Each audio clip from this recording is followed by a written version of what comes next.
Sin. What is it? पाप यह क्या है? Every religion in the world uses the word sin. दुनिया का हर धर्म पाप शब्द का इस्तेमाल करता है। But I think it's true to say that in the minds of many, many human beings who are religious, they don't really understand what it is. लेकिन मुझे लगता है यह कहना सही होगा कि बहुत से मनुष्य के मन में जो धार्मिक है यह समझ नहीं आता कि पाप क्या है। Even many who read the Bible, if you were to ask them, what is sin really? यहाँ तक कि उन्हें भी जो लोग बाइबल पढ़ते हैं, यदि आप उनसे पूछे पाप क्या है वास्तव में, They don't understand. वे नहीं समझते हैं। When we understand the sickness, we can find the cure as well. जब हम ये समझ जाते हैं कि कौन सी बीमारी है, तब हम उसका इलाज ढूंढ पाते हैं। और यह उसी तरह है जब हम पाप को समझ जाते हैं। The Bible speaks about how the first man and woman whom God created sinned. Bible हमें बताती है कि किस तरह पहले मनुष्य और स्त्री जिनका परमेश्वर ने सृष्टि की थी पाप किया। And essentially, they sinned because they did not believe that God was a good God who loved them, who gave commands for their good. उन्होंने पाप किया क्योंकि वे विश्वास नहीं करते थे कि परमेश्वर एक अच्छा परमेश्वर है जो उनसे प्रेम करता है और जिसने उनकी भलाई के लिए वो आज्ञा दी थी। God had placed Adam and Eve in a garden where he told them they could eat anything, they could do anything except one thing. They were not to eat of one particular tree. परमेश्वर ने उन्हें एक वाटिका में रखा था जहाँ उसने उनसे कहा था कि वे कुछ भी खा सकते हैं, लेकिन एक काम को छोड़कर वे कुछ भी कर सकते थे, उन्हें किसी विशेष वृक्ष का फल नहीं खाना था। There God wanted to test their obedience. वहाँ परमेश्वर उनकी आज्ञाकारिता की परीक्षा लेना चाहता था। And not only test their obedience, but to give them an opportunity to choose what was right and to say no to what was wrong and thereby develop character. और न केवल उनकी आज्ञाकारिता की परीक्षा लेना, बल्कि उन्हें यह चुनने का अवसर भी देना चाहता था कि वे जो सही है उसे चुने और जो गलत है उसे ना कहे और इस तरह अपने चरित्र का विकास करे। We read here in Genesis chapter 3 how Satan came into that garden and tempted Adam and Eve to do what God told them not to do.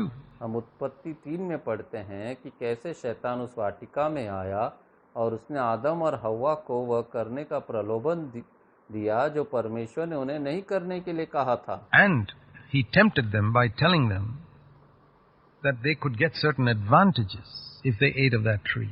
उसने उन्हें यह कहकर लुभाया कि यदि वे उस पेड़ से खा ले तो उन्हें कुछ लाभ मिल सकते हैं। They were told they will be like God. उन्हें बताया गया था कि वे परमेश्वर के समान होंगे। You will develop your personality. और वे अपने आप ही व्यक्तित्व का विश्वास करेंगे। That's how Satan always comes. इसी तरह शैतान हमेशा आता है। When Satan tempts people to do something wrong, he never tells them about the consequences. जब शैतान लोगों को कुछ गलत करने के लिए प्रलोभित करता है, तो वह उन्हें परिणामों के बारे में कभी नहीं बताता। When Satan tempts a person to take his first alcoholic drink, जब शैतान एक व्यक्ति को अपना पहला मदिरा पेय लेने के लिए प्रलोभित करता है, he's not going to tell him how he'll finally become enslaved to alcoholic drink and become a drunkard and waste his money and destroy his family and bring poverty into his home and how his children will suffer and his wife will suffer. He doesn't tell them all that. तो वह उसे यह नहीं बताता कि वह अंततः वह मदिरा पेय का गुलाम बन जाएगा, एक शराबी बन जाएगा, अपना पैसा बर्बाद करेगा, अपने परिवार को नष्ट करेगा, अपने घर में गरीबी ले आएगा और उसकी पत्नी और बच्चे कैसे पीड़ित होंगे, वह उसे यह सब नहीं बताता। He just says you'll get a kick out of it. वह सिर्फ इतना कहता है आपको इसमें एक आनंद मिलेगा। When he tempts some young person to take drugs, जब वो किसी युवा व्यक्ति को नशीले पदार्थ का नशा करने के लिए प्रलोभित करता है, he doesn't tell that person how finally you will destroy your mind and destroy your life and you'll probably have a premature death. तो वह उस व्यक्ति को यह नहीं बताता कि आखिर वह अपने मन को कैसे नष्ट करेगा, अपने जीवन को कैसे नष्ट करेगा और शायद उसकी अकाल मृत्यु भी हो सकती है। And you'll lose all your money. You'll probably become a thief finally because you'd want more and more money with this insatiable craving for drugs. He won't tell him all that. वह अपना सारा पैसा खो देगा, वह शायद अंततः चोर बन जाएगा क्योंकि वह नशीले पदार्थ के लिए अपनी अतृप्त लालसा के लिए अधिक से अधिक धन चाहेगा।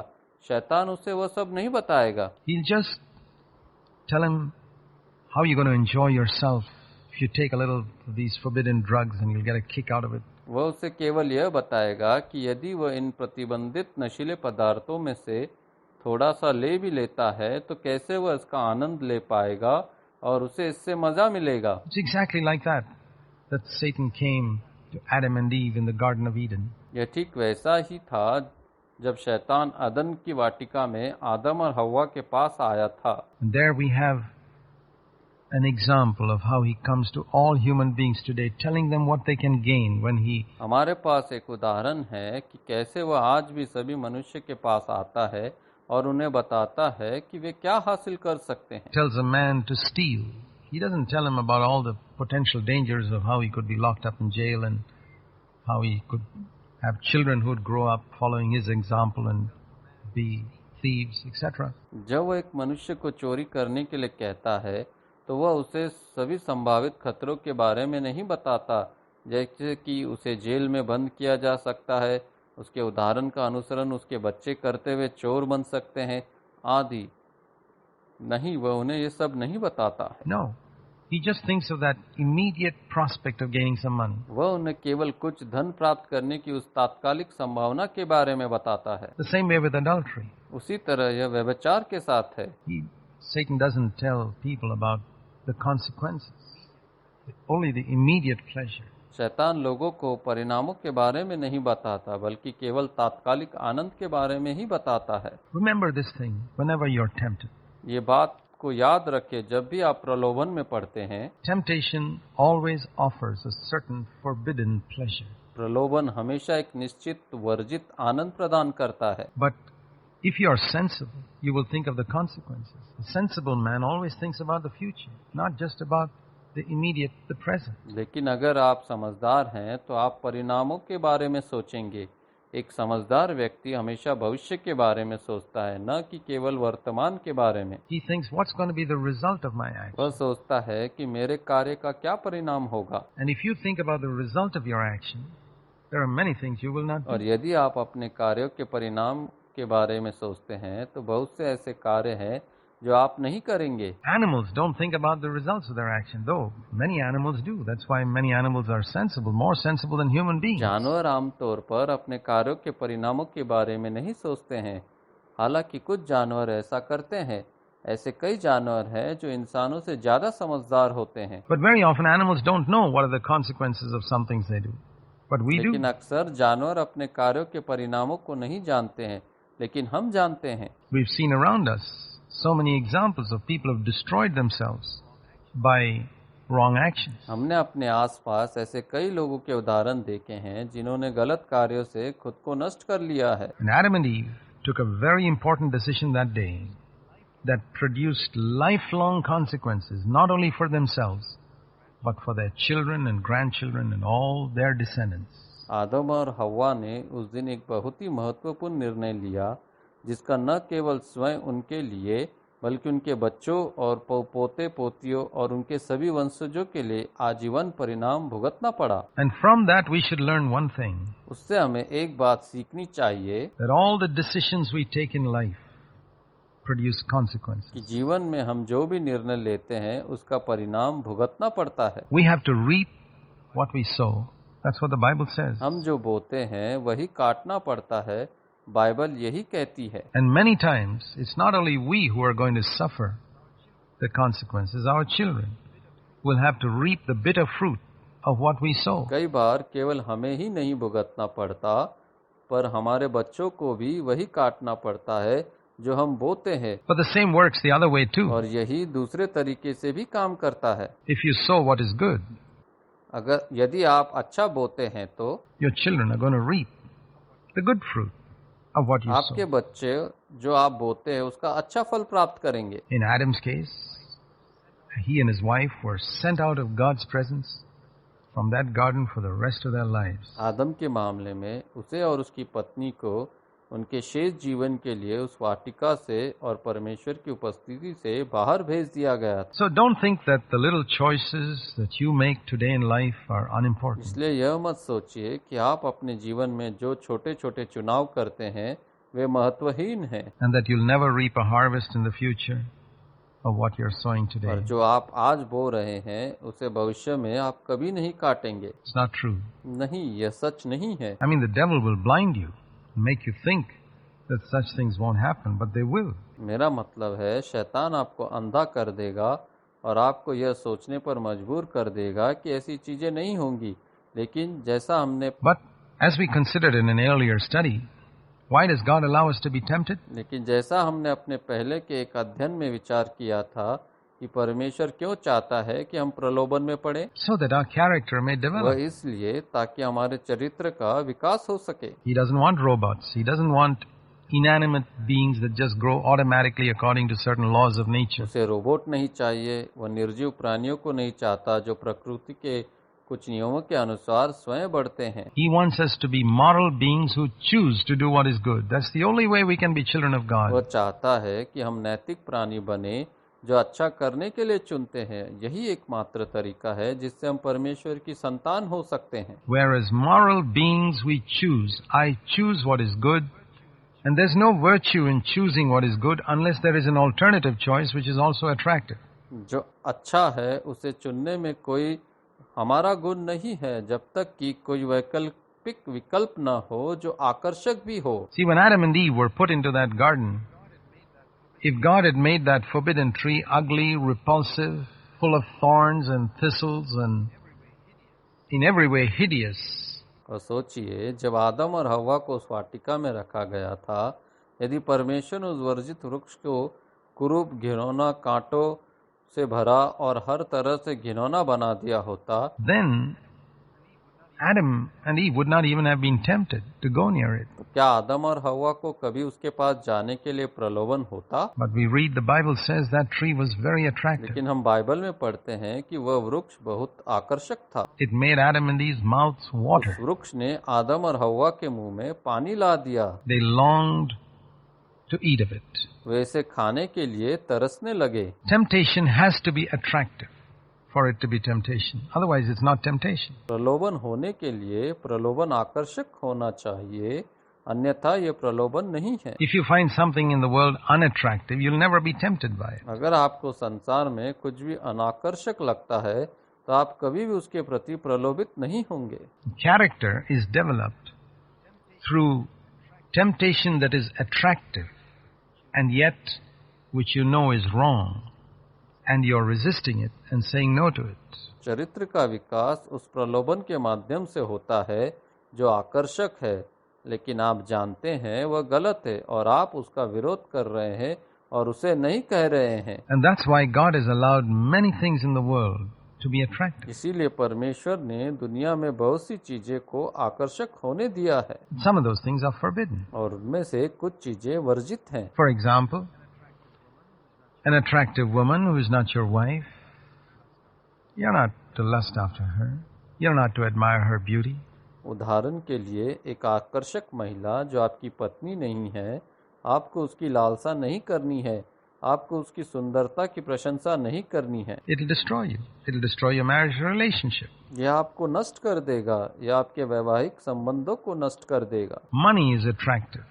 धन आकर्षक है, But if you place money above God and pursue after money to the exclusion of God, like many people do, लेकिन अगर आप धन को परमेश्वर से ऊपर रखते हैं और परमेश्वर का बहिष्कार करते हैं और धन का पीछा करते हैं, जैसा कि कई लोग करते हैं, their lives will be तो destroyed. आपका जीवन नष्ट हो जाएगा। So everything we do, every decision we take is like sowing a इसलिए हम seed. जो कुछ भी करते हैं, जो भी निर्णय लेते हैं, वह बीज बोने के समान होता है From that comes a harvest. और उसी से फसल आती है। Now, when we look at the sin of Adam and Eve, God loved them, gave them their bodies, gave them health, gave them life, gave them a garden, gave them each other. परमेश्वर ने उन्हें प्रेम किया, उसने उन्हें एक शरीर दिए, उन्हें स्वास्थ्य दिया, उन्हें जीवन दिया, उन्हें एक वाटिका दिया और उन्हें एक दूसरे को दिया, उन्हें सोचना चाहिए था। I mean, they should have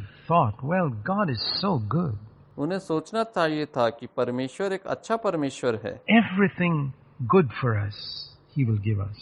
और जो भी हमारे लिए अच्छा है वह हमें देगा। And if He forbids us from taking part of something, it must be with a very good reason. If they had that faith, they would not have gone astray. अगर वह हमें किसी चीज में हिस्सा लेने से मना करता है तो उसके पीछे उसका बहुत अच्छा कारण होगा। यदि उनमें यह विश्वास होता तो वे भटके नहीं होते। But they lost faith in God. लेकिन उनका ईश्वर पे से विश्वास उठ गया था। They did not believe that God was good. When Satan told them, see, God does not want you to be like Him. उन्हें विश्वास नहीं हुआ कि परमेश्वर अच्छा परमेश्वर है। जब शैतान ने उनसे कहा कि परमेश्वर नहीं चाहता कि वे उसके समान बने। There's some reason why He's not allowed you to eat of this tree. He doesn't want you to develop. They believe that lie. तो कोई कारण है कि उसने तुम्हें इस पेड़ से खाने की अनुमति नहीं दी है। वह नहीं चाहता कि आपका विकास हो और वे उस झूठ पर विश्वास करने लगे। And it's when people believe the lie of Satan that they fall into sin. और जब लोग शैतान के झूठ पर विश्वास करने लगते हैं तो वे पाप में गिर जाते हैं। Sin begins with unbelief in the perfect love of God. पाप परमेश्वर के सिद्ध प्रेम में अविश्वास के साथ शुरू होता है। That leads to disobedience. That's why in the Bible, faith in God and obedience to His commandments are linked always close together. ये अवज्ञा ही है जो यह अवज्ञा की ओर ले जाता है। इसलिए बाइबल में ईश्वर में विश्वास और उसकी आज्ञाओं का पालन हमेशा एक साथ जुड़े हुए हैं। And unbelief and disobedience to God's commandments also go together. और अविश्वास और परमेश्वर की आज्ञाओं की अवज्ञा भी एक साथ चलते हैं। Disobedience is the fruit of unbelief, just like obedience is the fruit of faith. अवज्ञा अविश्वास का फल है, जैसे कि आज्ञाकारिता विश्वास का फल है। If I believe, for example, that everything that God has forbidden is things that will harm me, उदाहरण के लिए यदि मैं यह विश्वास करता हूँ कि जिस वस्तु को परमेश्वर ने मना किया है वह मुझे हानि पहुँचाएगी, I will be very happy to avoid all of them. Why? Because I believe that God is a good God. तो मुझे उन सब से दूर रहकर बहुत प्रसन्नता होगी। क्यों? क्योंकि मेरा मानना है कि परमेश्वर एक अच्छा परमेश्वर है। And whatever God tells me to do, if I believe that that's really for my good that He tells me to do it, और जो कुछ भी परमेश्वर मुझसे करने के लिए कहते हैं, अगर मुझे लगता है कि यह वास्तव में मेरे भले के लिए है, I'll obey it. Why? Because I believe. तो जो भी उसने मुझे करने के लिए कहा है तो मैं उसे करूंगा। क्यों? क्योंकि मैं विश्वास करता हूँ। So, when I don't have faith in God's love, I sin. That leads to disobedience. और अगर मुझे परमेश्वर के प्रेम में विश्वास नहीं है तो मैं पाप करता हूँ और यह अवज्ञा है जो पाप की ओर ले जाता है। Consider our children, for example. We tell them to go to school. उदाहरण के लिए हमारे बच्चों पर विचार करें। जब हम उन्हें स्कूल जाने के लिए कहते हैं, But when they're small, 4 or 5 years old, they're not eager to go to school. और जब वे छोटे होते हैं 4 या 5 साल के, तो वे स्कूल जाने के लिए उत्सुक नहीं होते हैं। We have to force them. हमें उन्हें मजबूर करना होता है। And sometimes they go weeping to the school, और कभी-कभी वे रोते हुए स्कूल जाते हैं, perhaps thinking that father and mother or daddy and mommy are so hard on me, forcing me to go to school. They don't allow me to sit at home and play. शायद यह सोचकर कि daddy और mummy कितने कठोर है, वे मुझे school जाने के लिए मजबूर कर रहे हैं, वे मुझे घर पर बैठकर खेलने नहीं देते। But we know what's good for them. लेकिन हम जानते हैं कि उनके लिए क्या अच्छा है। They don't know what's good for them. वे नहीं जानते कि उनके लिए क्या अच्छा है। One day when they grow up, they'll realize what daddy and mommy forced me to do was good for me. एक दिन जब वे बड़े हो जाएंगे तब उन्हें यह एहसास होगा कि डैडी और मम्मी ने उन्हें जो करने के लिए मजबूर किया था वह उनके लिए अच्छा था। It's the same way. If we can believe in God, we'll realize everything He tells us is for our good. उसी तरह अगर हम परमेश्वर में विश्वास कर सकते हैं तो हम महसूस करेंगे कि वह जो कुछ भी हमें करने के लिए कहता है वह हमारे अच्छे के लिए है, And then we will do it. और फिर हम इसे करेंगे। So, The first step to God is faith. तो परमेश्वर की ओर पहला कदम विश्वास ही से होता है, Then comes obedience. और फिर आज्ञाकारिता आती है। That's what we see in the New Testament, and that's why यही हम नए नियम में देखते हैं। in the New Testament, salvation comes by faith. You must believe in God. नए नियम में उद्धार विश्वास के द्वारा आता है। आपको ईश्वर में विश्वास करना चाहिए Believe that He is good, that He is kind, that He is interested in you. और यह विश्वास करना चाहिए कि वह अच्छा है, कि वह दयालु है, कि वह आप में रुचि रखता है। Sin is unbelief. पाप अविश्वास है You don't believe that God is good. कि आप यह विश्वास नहीं करते कि परमेश्वर एक अच्छा परमेश्वर है, And therefore you do the things which He tells you not to do. और इसलिए आप वह काम करते हैं जो वह आपको नहीं करने के लिए कहता है, Which He, through the conscience within you, tells you to avoid. You don't obey in the things which He tells you to obey. और वह आपके भीतर उस विवेक के द्वारा उन बातों को नहीं करने के लिए कहता है, और उन बातों का पालन आप उस बातों का पालन नहीं करते हैं जिन्हें वह आपको मानने के लिए कहता है। Why? Because you don't believe. क्यों? क्योंकि आप विश्वास नहीं करते। We can say that sin is also choosing created things and ourselves and our own way above God. हम यह भी कह सकते हैं कि पाप सृजित वस्तुओं को चुनना है, अपने आप को चुनना है, और परमेश्वर के मार्ग के ऊपर हमारे मार्ग को चुनना है, Instead of God's way. Seeking to please ourselves instead of pleasing God. परमेश्वर को प्रसन्न करने के बजाय खुद को प्रसन्न करने की कोशिश करते हैं। That's what Adam and Eve did. और यही आदम और हव्वा ने भी किया था। There was this tree that would satisfy their longing, and even though God had told them not to take part in it, they did it. और वहाँ वो पेड़ था जो उनकी लालसा को पूरी कर सकता था, और भले ही परमेश्वर ने उन्हें इसमें भाग लेने के लिए मना किया था, फिर भी उन्होंने ऐसा किया। Why do people commit adultery? क्यों लोग व्यभिचार करते हैं? It's because they want their own way. ऐसा इसलिए है क्योंकि वे अपना खुद का मार्ग चाहते हैं, They want to please themselves. वे खुद को प्रसन्न करना चाहते हैं। They don't believe what God says this is going to harm you. वे उस नुकसान के बारे में जो परमेश्वर ने कहा है उस पर विश्वास नहीं करते। Once our minds are enlightened to see this truth, that God is a good God, everything He forbids us from taking part of is for our good. Everything He tells us to do is for our good. एक बार जब हमारा दिमाग इस सच्चाई को देखने के लिए प्रबुद्ध हो जाता है कि परमेश्वर एक अच्छा परमेश्वर है, और जो कुछ भी वह हमें भाग लेने से रोकता है वह हमारे अच्छे के लिए है। We will submit to God. We'll submit to Jesus Christ. हम परमेश्वर के अधीन होंगे, हम यीशु मसीह के अधीन होंगे, We'll open our hearts to the teaching of Christ in the Scriptures और हम पवित्र शास्त्र में मसीह की शिक्षा के लिए अपना हृदय खोलेंगे and say, Lord, I want to obey your word. और कहेंगे, हे प्रभु, मैं तेरे वचन का पालन करना चाहता हूँ। I want to encourage you to turn to the Bible and read it. मैं आपको बाइबल की ओर मुड़ने और इसे पढ़ने के लिए प्रोत्साहित करना चाहता हूँ। Will you pray and say, Lord Jesus, help me to give up everything you tell me to give up and to do everything you tell me to do. I believe you are a good God. जब आप प्रार्थना करते हैं तो ये कहे, हे प्रभु यीशु, जो कुछ भी आप मुझे छोड़ने के लिए कहते हैं उसे छोड़ने में मेरी सहायता करे, और जो कुछ भी आप मुझे करने के लिए कहते हैं उसे करने के लिए मेरी सहायता करे। मुझे विश्वास है कि आप एक अच्छे परमेश्वर हैं।